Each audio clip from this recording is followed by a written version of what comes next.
3 दिन से ज्यादा हो गए हैं जिसको सदी का सबसे भयावह रेल हादसा कहा जा रहा है, और आज भी सरकार की तरफ से सिर्फ और सिर्फ ध्यान भटकाने का काम किया जा रहा है। लेकिन कुछ बोलने से पहले कुछ आंकड़े आपके सामने रखने जरूरी है, और क्या कोशिशें चल रही हैं उसके बारे में बात करनी चाहिए।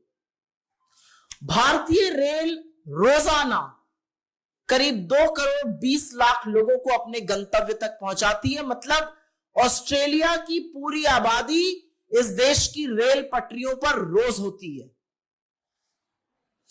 पर ऐसे लोगों के सफर की सुरक्षा की चिंता करने के बजाय आज सरकार क्या कर रही है? कहानियां गढ़ रही है, साजिश रचने की थ्योरियां बता रही है, एक इंद्रजाल बनाने की कोशिश की जा रही है। 288 लोग, मतलब 300 करीब लोगों की जान चली गई है, और आज भी इस सवाल का जवाब नहीं है कि इन मौतों का जिम्मेदार कौन है। और रेल से कौन सफर करता है? रेल से इस देश का आम आदमी सफर करता है। तो जब कल हम और आप या आपके परिजन, आपका परिवार, आपके मित्र, इस देश के लोग जब रेलगाड़ी में बैठेंगे तो ये याद रखिएगा, आप ये सफर अपने रिस्क पर कर रहे हैं, क्योंकि सरकार की कोई जिम्मेदारी नहीं है। कहां नैतिकता लेकर नैतिक जिम्मेदारी का वहन करते हुए सरकार को और इनके मंत्री को इस्तीफा देना चाहिए, और कहां नई नई थ्योरी, एक इंद्रजाल रच दिया गया है, डेलिबरेट इंटरफेरेंस, मतलब जानबूझकर हस्तक्षेप किया गया इसलिए ट्रेन डिरेल हो गई,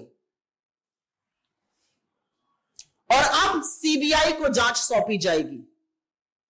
लेकिन अगर यह दुर्भाग्यपूर्ण नहीं होता तो शायद हास्यास्पद होता कि जब अभी राहत का, बचाव का कार्य चल ही रहा था तो एक मालगाड़ी भी वहीं पर डिरेल हो जाती है। तो यह भी साजिश थी, यह भी नेहरू जी की गलती थी, यह भी कांग्रेस की सरकारों की गलती थी कि अभी राहत कार्य चल रहा है और वहां पर एक ट्रेन और डिरेल हो जाती है।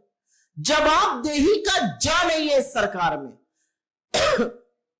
अब सीबीआई को जांच सौंपी गई है, और सवाल आज यह है कि क्या सीबीआई और एनआईए जैसी एजेंसीज वाकई में कुछ कर पाएंगी? क्योंकि मैं आपके सामने यह बताना चाहती हूं कि 2016 में कानपुर में एक बड़ा रेल हादसा हुआ था। इसको भी आतंकी साजिश बताया गया था। एनआईए को केस सौंपा गया, रेल मंत्रालय ने चिट्ठी लिखी होम मिनिस्ट्री को, एनआईए को केस सौंपा गया। कानपुर के रेल हादसे की बात कर रही हूं, 152 लोगों की मौत हुई थी।